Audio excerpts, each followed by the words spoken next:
1.3 billion for Rural Kenya Financial Inclusion Facility. Under housing and settlement, which is the other pillar. Mr. Speaker, the government is committed to facilitating the construction of decent, safe, and affordable houses for Kenyans. Through the affordable housing program, the government is creating jobs for the youth directly in the construction sector and indirectly through the production and supply of building products.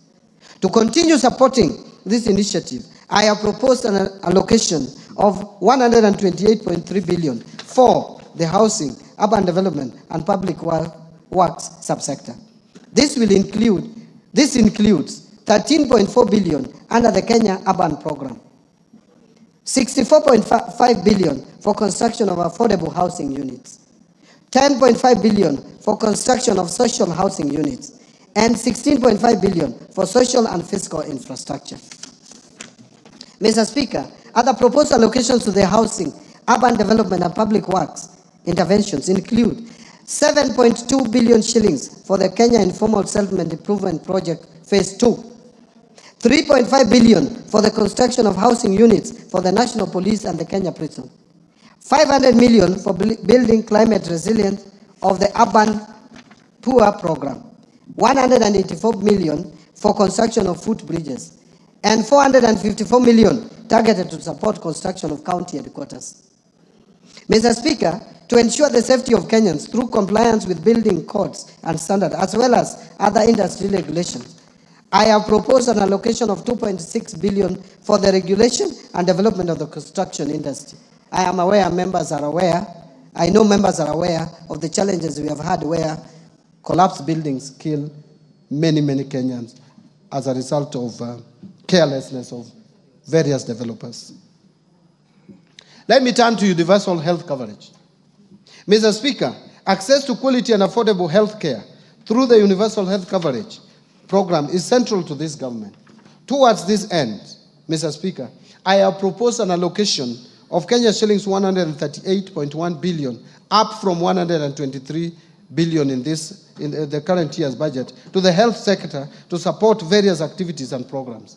This includes 6.2 billion for universal health coverage, coordination and management. 13.1 billion universal health for primary health coordination, and that is up from 13.1 billion for primary health, and 430 that is up from 7. To provide medical cover for the orphans, elderly, and disabled persons in our society. Mr. Speaker, to lower cases of HIV, AIDS, malaria, and tuberculosis, and enhance vaccines and immunization program in the country, I have proposed 17.3 billion for the Global Fund and Kenya shillings 4.6 billion for vaccines and immunization programs, respectively. Mr. Speaker, to enhance early diagnosis and management of cancer and reduce the burden of treatment of chronic and critical illnesses among Kenyans, I have proposed an allocation of 8 billion to the Emergencies, Chronic and Critical Illnesses Fund to be managed by SHA. And this has moved from 5 billion shillings in the current budget. 1 billion for construction of a cancer center at Kisii Level 5 Hospital. 100 million to strengthen cancer management in Kenyatta National Hospital.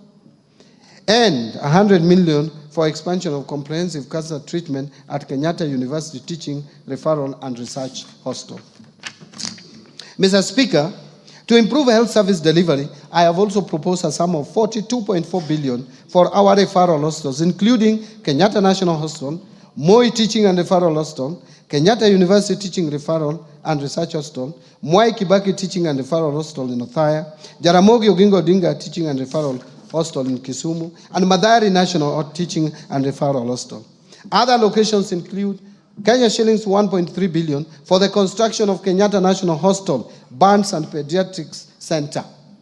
Mr. Speaker, I have also proposed 5.2 billion for Kenya Medical Supplies Agency to recapitalize it, 2.7 billion for the Kenya Medical Research Institute, 500 million for procurement of family planning and reproductive health commodities, and 300 million for procurement of equipment at the National Blood Transfusion Services.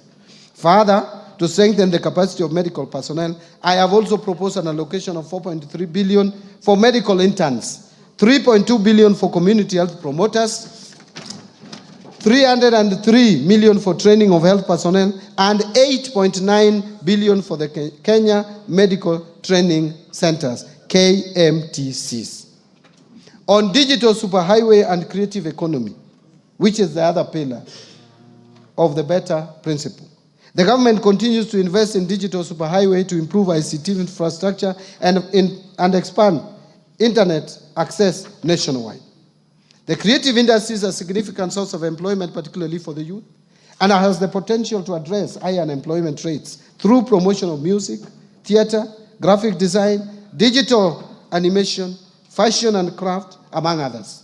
Mr. Speaker, to support growth in the digital superhighway, I have proposed an allocation of 12.7 billion to fund initiatives in the information, communication technology sector. Specifically, this proposed allocation includes 2.3 billion shillings for the construction of Kenya Advanced Institute of Science and Technology at Konza Technopolis, 3.7 billion for Kenya Digital Economy Acceleration Project, and 333.2 million for government shared services, 382 million for the digital superhighway, 689 million for the establishment of digital hubs, and 750 million for maintenance and rehabilitation of national optic fiber backbone infrastructure. In order to fast-track the development of the Konza Technopolis city, I have proposed an allocation of 3.1 billion for Konza data center and smart city facilities. The government is also committed to enhance transparency, accountability, and efficiency in public procurement. I have, in this regard, proposed an allocation of 700 million for rolling out the implementation of the electronic government procurement system, what we call EGP, or EGP.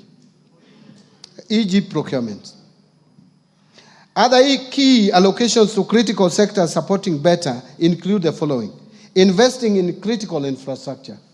Mr. Speaker, the government will continue to invest in transportation networks, including roads,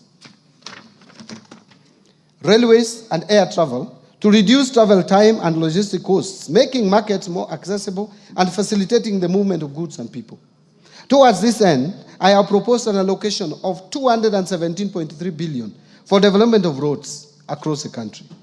This includes 30 billion to support construction of new roads and bridges, 70.8 billion for rehabilitation of roads, because we have so many long, the length of roads is so long that we have to maintain them and rehabilitate. And 115.6 billion for road maintenance. Actually, this 115 billion is more than the 85 million that we have in the current budget by 30 billion for maintenance of our roads. Mr. Speaker, to expand railway transport and its infrastructure, I have proposed an allocation of 38 billion shillings. I have also proposed an allocation of 450 million for the Kenya ferry ramp in Mombasa, 331 million for Nairobi bus rapid transport project, and 298.7 million for promotion of e-mobility projects.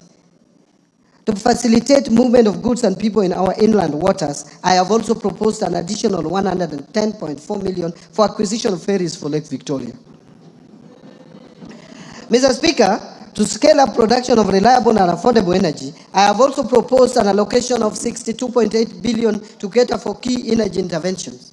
This includes 31.6 billion for the national grid system, 16.3 billion for rural electrification, 11.6 billion for development of geothermal energy, 2.1 billion for alternative energy technologies, and 743 million for development of nuclear energy. Let me now talk about improving education outcomes. Mr. Speaker, the education sector plays a vital role in economic development by enhancing human capital, driving innovation, and improving productivity. To this end, the government continues to invest in education to raise learning outcomes and ensure equal opportunities for all. Mr. Speaker, I have proposed a total allocation of 702.7 billion to the education sector, which is almost 28% of our entire budget. This will include an allocation of 387.2 billion to the Teacher Service Commission. The allocation for TSC will include 7.2 billion for recruitment of intern teachers and 980 for capacity building of teachers on competence-based education curriculum. Further, I have proposed an allocation of 7 billion for free primary education, 28.9 billion for junior secondary school capitation, and 51.9 billion for free day secondary education. In addition, Mr. Speaker, I have also proposed an allocation of 5.9 billion for administering the national examinations, 3 billion for the school feeding program, and 7.2 billion for the recruitment of instant teachers. I think that one I'd already mentioned, that's a repeat, and 4 billion for the technical, vocational, educational training and entrepreneurship project. Mr. Speaker, to enhance infrastructure development and provide a safe learning environment in our schools, I have proposed an allocation of 1.7 billion for primary and secondary schools infrastructure, and 1.4 billion for construction and equipping of technical training institutes and vocational training centers. In addition, I have proposed 13.3 billion for the Kenya Primary Education Equity in Learning Program, and 2.3 billion for the Kenya Secondary School Quality Improvement Project. Mr. Speaker,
hub. 705 million for establishment of flagship